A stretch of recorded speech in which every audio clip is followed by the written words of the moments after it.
একদম শুরুতে আপনার নামটা জানতে চাবো। আমার নাম রাজ আহমদ, আমি এনসিটিএফ ঠাকুরগাঁও জেলা কমিটির সভাপতি। আচ্ছা, আমার নাম রফিকুল ইসলাম। জি। আজকে তারিখ হচ্ছে 1 তারিখ। 1 তারিখ ডিসেম্বর 2025। জি। আমরা শুরুতে আপনার কাছে জানতে চাবো, এই আপনার দৃষ্টিতে শিশুদের সিদ্ধান্ত গ্রহণে অংশগ্রহণের বিষয়ে জাতীয় বা স্থানীয় নীতি কতটা কার্যকর?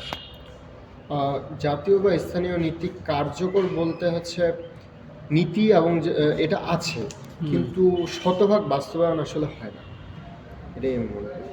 আচ্ছা, স্থানীয় সরকার বা আপনার প্রতিষ্ঠানে শিশুদের মতামত নেওয়ার কোনো নির্দিষ্ট ব্যবস্থা এটা আছে কি? হচ্ছে আমি সময়ের ভিত্তিতে বলবো, কারণ হচ্ছে এক এক সময় যদি একটা জেলার যদি আমরা মেইন দায়িত্ববাহক বলি সেটা হচ্ছে জেলা প্রশাসক মহোদয়।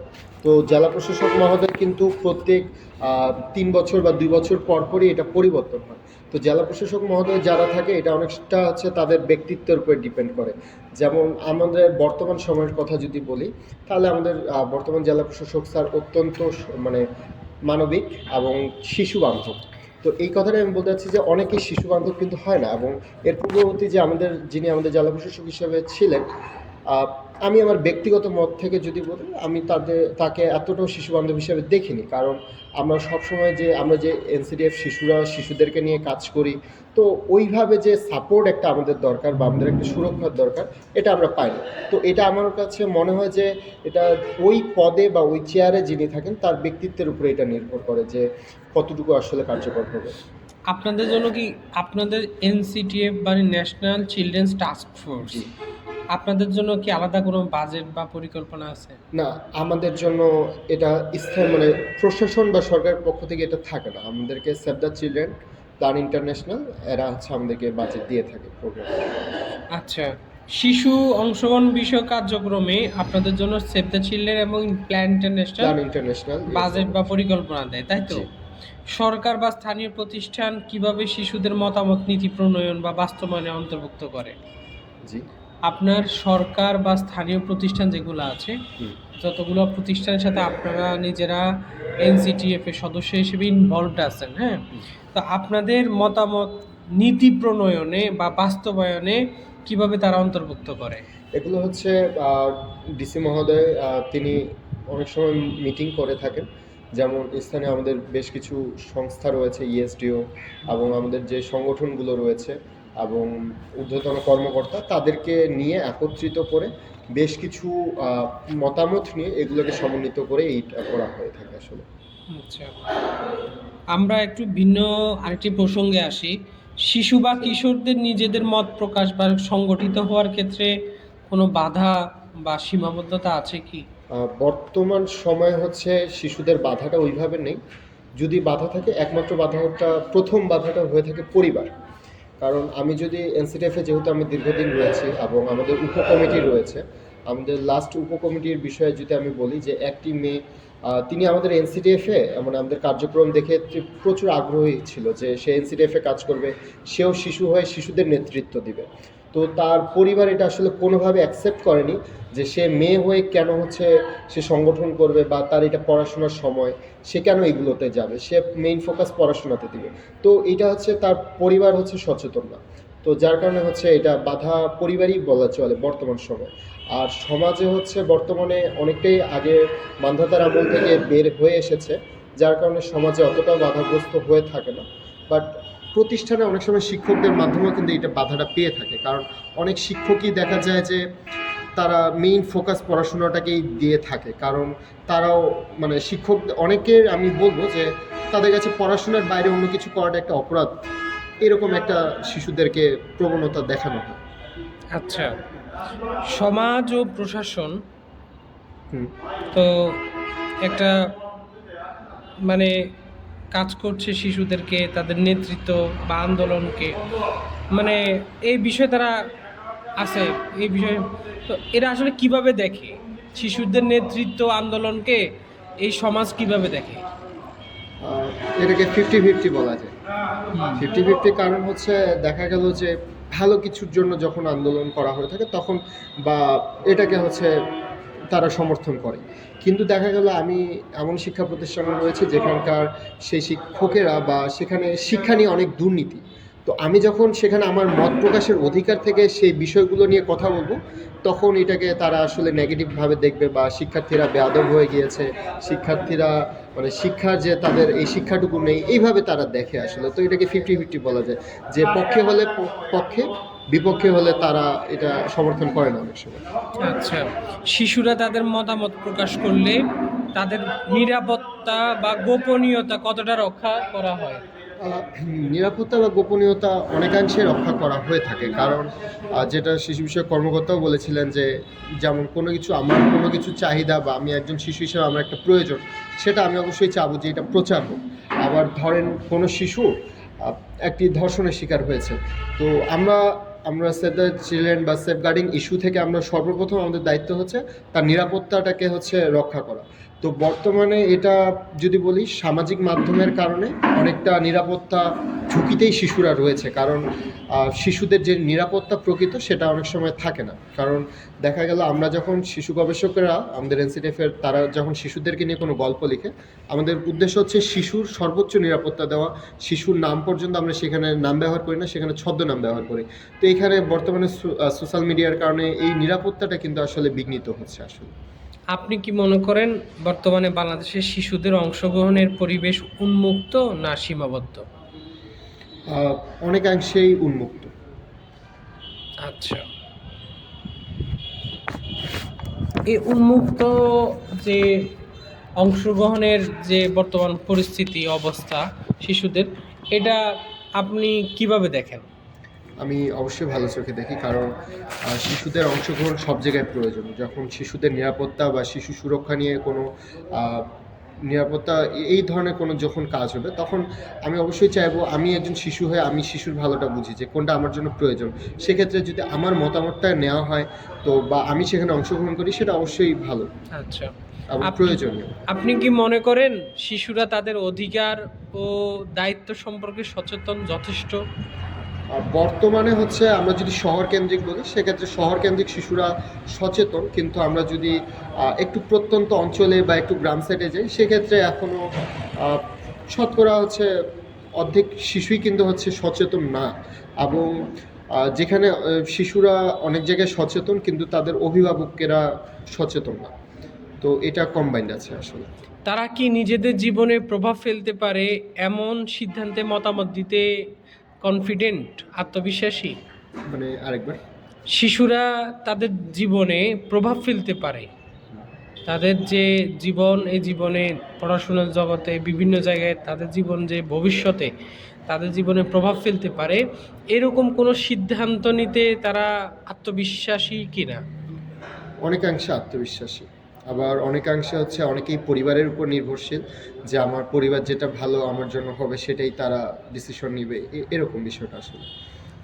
আচ্ছা, আপনারা এনসিটিএফ সদস্য হিসেবে, এনসিটিএফের মেম্বার হিসেবে আপনাদের জায়গা থেকে আপনারা কি কি কাজ করেন, রেসপন্সিবিলিটিস কি? আমাদের রেসপন্সিবিলিটিস হচ্ছে জাতিসংঘ শিশু অধিকার সনদ, শিশু আইন, এগুলো আমরা বাস্তবায়ন করে থাকি। মাঠ পর্যায়ে আমরা অ্যাডভোকেসি মনিটরিং করে থাকি যে শিশুদের যে অধিকারগুলো সেগুলো বাস্তবায়িত হচ্ছে কিনা।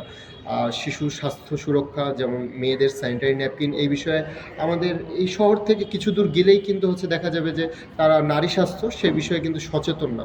তো আমরা বাল্যবিয়ে এবং নারী স্বাস্থ্য এগুলো বিষয়ে সচেতনতামূলক ক্যাম্পেইন, তারপর তাদের অধিকারগুলো সম্পর্কে তাদেরকে জানানো, এই কাজগুলো আমরা করে থাকি আসলে। আচ্ছা, এবং তাদের যে সমস্যাগুলো সেগুলো আমরা স্থানীয় প্রশাসন পর্যায়ে এবং জাতীয় পর্যায়ে আমরা এগুলো তুলে ধরি। শিশুদের নেতৃত্ব বিকাশে সবচেয়ে বড় প্রতিবন্ধকতা কি? আহ, এটা আমি অনেকাংশে পরিবার মনে করি। কারণ হচ্ছে যে ঘটনাটার কথা বললাম, যে এনসিডিএফ তো আমরা সংগঠন যদি করি, সেক্ষেত্রে আমাদের নেতৃত্বটা আসলে স্মুথলি বিকাশ হয়। যেমন আমরা এনসিডিএফ করছি, আমরা সরাসরি নেতৃত্ব দিচ্ছি শিশুদেরকে। তো পরিবার অনেক সময় এটাকে সাপোর্ট করে না, যে সংগঠন এই বয়সে কেন করবে। তো এর মাধ্যমেই কিন্তু হচ্ছে এই যে শিশুদের যে নেতৃত্ব দেওয়ার যে একটা ইচ্ছা বা আকাঙ্ক্ষা, এই জায়গায় নষ্ট হয়ে যায় বা শিশুরা বাধা সৃষ্টি পায় এখানে। আপনি বা আপনার প্রতিষ্ঠান শিশুদের মতামত কিভাবে গ্রহণ করেন এবং কিভাবে প্রতিক্রিয়া জানান? আমরা শিশুদের মতামতকে সবসময় শ্রদ্ধা করি, রেসপেক্ট করি, এবং আমরা এটা মনে করি যে সকল শিশুর মত দেওয়ার অধিকার রয়েছে, এবং তারা যে মতগুলো দেয় এবং সকল শিশুদের যে মতামতগুলো থাকে সেগুলো আমরা শুনি, সেগুলো আমরা স্থানীয় প্রশাসন তাদের নিকট তুলে ধরি, যেগুলো ভালো সেগুলো তারপরে আমরা একটা সিদ্ধান্তে এসে পৌঁছাই। এরকম কোনো মতামত আপনারা বাস্তবের সাথে অন্তর্ভুক্ত করেছেন, এরকম কোনো উদাহরণ দিতে পারবেন আমাদেরকে? যেমন যেমন শিশুদের যে কোনো একটা মতামত আপনি বাস্তবে প্রতিফলন করছেন, এরকম কোনো কিছু মনে এগুলো পড়ে? হচ্ছে আমরা শিশুদের যদি বলি যে শিশুদের এখানে শিশু পার্ক যেমন বলি, এবং শিশুদের খেলাধুলার যে স্থান সেগুলো কিন্তু ছিল না। তো সেখানে শিশুরা দীর্ঘদিন ধরেই চাচ্ছিল যে শিশু বান্ধব একটা যদি শিশু পার্ক তৈরি করা যায়, তো সেটা আমরা জেলা প্রশাসক মহোদয়ের কাছে করেছি, এবং আমাদের সামনেই হচ্ছে একটা শিশু পার্ক তৈরি করা হচ্ছে। আগামী 3 মাসের মধ্যে এটা সম্পূর্ণ তৈরি হয়ে যাবে, সম্পূর্ণ শিশু বান্ধব, এবং সেখানে যে গরিব দুস্থ শিশুরা তারা হচ্ছে বিনা পয়সায় সেখানে প্রবেশ করতে পারবে, অর্থাৎ তাদের একটা ন্যূনতম টিকিট রাখা হয়েছে, কিন্তু যে দুস্থ শিশুরা তাদের জন্য এটা ফ্রি করে দেওয়া হয়েছে। এবং আমরা এনসিডিএফ এর মাধ্যমে বেশ কয়েকটি স্কুলের যে সমস্যাগুলো তাদের শিক্ষার্থীদের সাথে আমরা কথা বলেছিলাম বারবার, যে তাদের কী কী সমস্যাগুলো প্রধান মানে তাদের সম্মুখীন ফেস করতে হয়। তো সেই বিষয়গুলো কিন্তু আমরা স্থানীয় প্রশাসনের মাধ্যমে শতভাগ যদিও না বলি 95% আমরা সেগুলো সমাধান করতে পেরেছি এখন পর্যন্ত। আচ্ছা, আপনি কি মনে করেন যে প্রাপ্তবয়স্কদের যে মনোভাব সেটা শিশু অংশগ্রহণের পথে বাধা সৃষ্টি করে? আহ, অনেকাংশে না, কারণ এখন হচ্ছে আধুনিক যুগের কারণে এটা অনেকেই শিশুদের মতামতকে গুরুত্ব দিচ্ছে, এবং এই গণঅভ্যুত্থান যে হয়েছে তারপরের থেকে পরিবার বলি বা আমাদের যে প্রাপ্তবয়স্করা তারা শিশুদেরকে বা শিক্ষার্থীদেরকে কিন্তু অনেক রেসপেক্ট করে, বা তাদের মতামতকে অনেক মূল্য দেয় আর কি, যে এটাকে তারা আর কি গুরুত্ব সহকারে দেখে। আচ্ছা, কিভাবে শিশু ও প্রাপ্তবয়স্কদের মধ্যে সহযোগিতা আরো শক্তিশালী করা যায়? আহ, এটা হচ্ছে সকলে মিলে একসাথে কাজ করা, পরিবারের সাপোর্ট, এবং স্থানীয় প্রশাসন যদি এটা হচ্ছে পরিবার এবং শিশুদেরকে নিয়ে যদি তাদের একত্রে যদি একটা সচেতনতামূলক এই কাজগুলো করে থাকে, তাহলে এটা প্রতিবন্ধকতাটা দূর হয়ে যাবে। আপনি কি এমন কোনো শিশু বা কিশোর কিশোরীকে জানেন কিনা যিনি সমাজে শিশু অধিকার বা সামাজিক ইস্যু নিয়ে কাজ করছেন? জি, চিনি। একটু বলবেন বিস্তারিত? আহ, আমরা যদি বলি যে আমাদের এনসিডিএফের এক সময়ের সে কাজ করতো, সাদাত রহমান ভাই, এবং বাংলাদেশের সর্বপ্রথম শিশু নোবেল বিজয়ী। তো সে হচ্ছে শিশুদেরকে নিয়ে এখনও কাজ করছে, এবং সাইবার যে ক্রাইমগুলো হয় এবং শিশুরা যে সাইবার বুলিংয়ের শিকার হয় সেগুলো নিয়ে সে কাজ করছে। তো এখানে প্রতিবন্ধকতার কথা যদি বলি, তো এইগুলো হচ্ছে অনেক সময় পলিটিক্যালি বিভিন্ন প্রবলেমে পড়তে হয়, এবং আমি যদি সেবাদেও যদি স্থানীয়ভাবে কথা বলতে চাই, অনেক সময় দেখা গেল আমরা যে আমাদের প্রত্যন্ত গ্রাম সাইডগুলোতে যদি কোনো বাল্যবিয়ে আমরা করতে যাই, তো সেক্ষেত্রে হচ্ছে অনেক সময় তাদের যে স্থানীয় যে চেয়ারম্যান বা মেম্বার থাকে তাদের একটা বাল্যবিয়েতে প্রভাব থাকে, যে শিশুরা যদি সেখানে বা যারা শিশু অধিকার নিয়ে কাজ করে তারা সেই শিশুর বাল্যবিয়েটা যদি আটকাতে যায়, সেক্ষেত্রে তাদেরকে অনেক সময় বিপদে পড়তে হয়। এটা একটা প্রতিবন্ধকতা। তো এই যে সমাজে, পরিবারে এবং প্রতিষ্ঠানে তাদের যে প্রতিবন্ধকতাগুলোর কথা বললেন, আসলে সমাজ কিভাবে প্রতিক্রিয়া দেখায় তাদের ব্যাপারে? এটা সমাজ আসলে দেখায় কিন্তু যে তাদের এই প্রতিবন্ধকতা না থাকা উচিত, কিন্তু আলটিমেটলি সমাজই কিন্তু এই প্রতিবন্ধকতাগুলো সৃষ্টি করে থাকে। পরিবার কিভাবে অ্যাকসেপ্ট করে? পরিবার তাদের এই যে এই ব্যক্তিগুলা যে মহান কাজ করতেছে, পরিবারগুলো কিভাবে দেখে এখন? পরিবারগুলো আসলেই কাজে যখন আমরা সফলতা লাভ করি বা বেশ কিছু কাজ যখন আমরা সফল হয়ে যাই, তখন কিন্তু পরিবার হচ্ছে অনেক অ্যাপ্রিসিয়েট করে এবং এটাকে বাহবা দেয়। তারপরে আপনার এই যে এই ধরনের শিশু মানবাধিকার কর্মী যারা রয়েছে, যারা শিশুদের মানবাধিকার রক্ষা করে, তাদের সহায়তা বা সুরক্ষা ব্যবস্থা আছে কি? সহায়তা ওইভাবে হচ্ছে ফিনান্সিয়ালি আমরা পেয়ে থাকি না, এবং মোটামুটি পাই, পুরোপুরি ওইভাবে বলবো না, কারণ মোটামুটি পাই। তাদের কাজের ঝুঁকি বা চ্যালেঞ্জগুলো কিভাবে মোকাবেলা করা যায়? কিভাবে মোকাবেলা করা যায়, যেমন আমরা যদি গ্রাম সাইডে এখন আমরা প্রপারলি কাজ করতে পারি না, কারণ সেখানে আমরা নিরাপত্তা ঝুঁকির কারণে আমরা কাজ করতে যাই না, যে আমাদের নিরাপত্তা সেখানে রয়েছে কিনা, এবং এই বিষয়গুলোতে যদি আমাদের স্থানীয় প্রশাসন আমাদের নিরাপত্তার বিষয়টা নিশ্চিত করে, তাহলে আমরা এনসিটিএফ শিশুরা একদম প্রত্যন্ত অঞ্চলে গিয়ে আমরা স্বাধীনভাবে কাজ করতে পারবো, যে নিরাপত্তার কোনো আমাদের ঝুঁকি থাকবে না। এরকম যদি এনশিওরিটি একটা আমাদেরকে স্থানীয় প্রশাসন দেয়, সেক্ষেত্রে আমরা মানে একেবারে স্মুথলি সম্পূর্ণ জেলায় প্রত্যন্ত অঞ্চল থেকে একদম কাজ করতে পারবো। আপনার মতে শিশু অংশগ্রহণ বাড়াতে সবচেয়ে গুরুত্বপূর্ণ 3টি পদক্ষেপ কি হওয়া উচিত? সবচেয়ে গুরুত্বপূর্ণ যদি বলি, তাহলে সর্বপ্রথম অভিভাবকদেরকে নিয়ে একটা সমাবেশ করা। সেটা হচ্ছে বড় কারোর মাধ্যমে, যেমন স্থানীয় প্রশাসক, DC sir, UNO sir, SP sir, তাদের মাধ্যমে, তাদের উপস্থিতিতে অভিভাবক, গ্রাম সাইডের বা যে কোনো ধরনের অভিভাবকদেরকে আগে সচেতন করা, যে শিশু অধিকারগুলো সম্পর্কে সচেতন করা, এবং শিশুর অংশগ্রহণ কেন জরুরি এটা আগে অভিভাবককে বোঝানো। এবং শিশুরা কিন্তু এখন হচ্ছে শহর কেন্দ্রিক যা বলি, তারা অনেকাংশেই হচ্ছে এটা সম্পর্কে সচেতন। তো সর্বপ্রথম হচ্ছে প্রথমেই বলবো যে অভিভাবকদেরকে আগে সচেতন করা, এরপরে শিশুদেরকে সচেতন করা। তাহলে শিশুরা সচেতন হওয়ার পরে অভিভাবকরা এতে আর বাধা সৃষ্টি করবে না। আচ্ছা, আর যদি বলি হচ্ছে শিক্ষা প্রতিষ্ঠানগুলোতে এই বিষয়ে হচ্ছে একটু জোরদার করা, যাতে শিক্ষার্থীরা উচ্ছৃঙ্খল পরিবেশ না করে, এবং অর্থাৎ সচেতনতামূলক কথাবার্তা এই বিষয়গুলোতে হচ্ছে একটু জোরদার করা। এবং 3 নম্বরে যদি বলি যে প্রশাসনকে শিশু বান্ধব হওয়া, এটা আমি মনে করি। কারণ অনেকাংশে অনেক জায়গায় দেশের বিভিন্ন অঞ্চলে বা যে কোনো সময়, আমাদের সময়ও যে জেলা প্রশাসক বলি, পুলিশ সুপার মহোদয় বলি, এরা অনেক সময় চেঞ্জ হয়। তো এদেরকে আসলে শিশু বান্ধব মনোভাব সৃষ্টি করা, তারা যদি শিশু বান্ধব মনোভাব তাদের মধ্যে না থাকে, তাহলে জেলার শিশুদের উন্নয়ন আসলে প্রকৃতপক্ষে সম্ভব না, এটা আমি মনে করি। আচ্ছা, তো সরকার, এনজিও বা সমাজের কোন অংশ একসাথে কাজ করলে সবচেয়ে বেশি প্রভাব ফেলবে? এক্ষেত্রে শিশুদেরকে নিয়ে যারা কাজ করে, স্থানীয় প্রশাসন এবং বেশ কিছু বড় বড় অর্গানাইজেশন, তারা সকলে মিলে যদি শিশুদের সব সমস্যাগুলো চিহ্নিত করে এবং সেগুলো সমাধানে বা সেগুলো নিরসনে যদি সকলে মিলে একত্রে কাজ করে, তাহলে কিন্তু আমার সম্পূর্ণ বাংলাদেশে একটা শিশুবান্ধব দেশ তৈরি হবে। আমরা যে প্রতিবন্ধকতাগুলোর কথা বলছি, যে শিশুরা এই বাধাগুলোর সম্মুখীন হয়, এগুলো আসলে দূর করা সম্ভব হবে যদি সমগ্র বাংলাদেশের সব যারা শিশুদেরকে নিয়ে কাজ করে, তারা সকলে মিলে যদি একসাথে কাজ করে, তাহলে এগুলো সম্ভব হবে আসলে।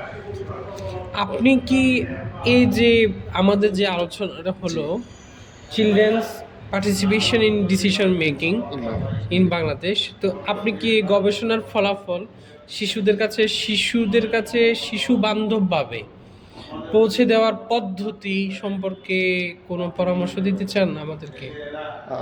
এ বিষয় হচ্ছে একটা, যদি বলি এটা প্রচার করা, যে ফলাফল, যে শিশুদেরকে নিয়ে যে ইয়েগুলো হয়েছে, বা যেই সমস্যাগুলো এখানে, তো হচ্ছে সম্পূর্ণ যখন গবেষণাটা শেষ হবে, তখন এখানে শিশুদের কোন কোন সমস্যাগুলো ফেস করতে হয় এবং কি সেগুলোর সমাধান কি হতে পারে, এই যে সমাধানগুলো, এগুলো যদি ব্যাপকভাবে প্রচার করা যায়, তাহলে আসলে শিশুরা নিজেরাই সচেতন হবে যে আমি এই একটা সমস্যার মধ্যে সম্মুখীন হলাম, তাহলে আমি এই সমস্যাটা তো সমাধান এইভাবে করা যায়, তাহলে সেখান থেকে হচ্ছে সমাধান পেতে পারে।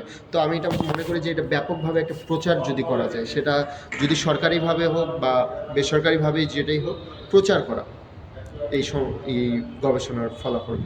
ঠিক আছে, আপনার এই মূল্যবান সময়, পরামর্শ এবং আপনার অন্যান্য যে সহযোগিতা, সকল কিছুর জন্য আপনাকে অসংখ্য আপনাদেরকে আসলে অসংখ্য ধন্যবাদ, যে আপনারা শিশুদেরকে নিয়ে এরকম একটা রিসার্চ তৈরি করছেন। এটা আসলে আমি মনে করি যে শিশুদের জন্য অনেক উন্নয়ন হবে আসলে, বা দেশকে একটা শিশুবান্ধব দেশ গড়তে এটা অনেক কার্যকরী একটা ভূমিকা রাখবে আমি মনে করি। ঠিক আছে। ধন্যবাদ।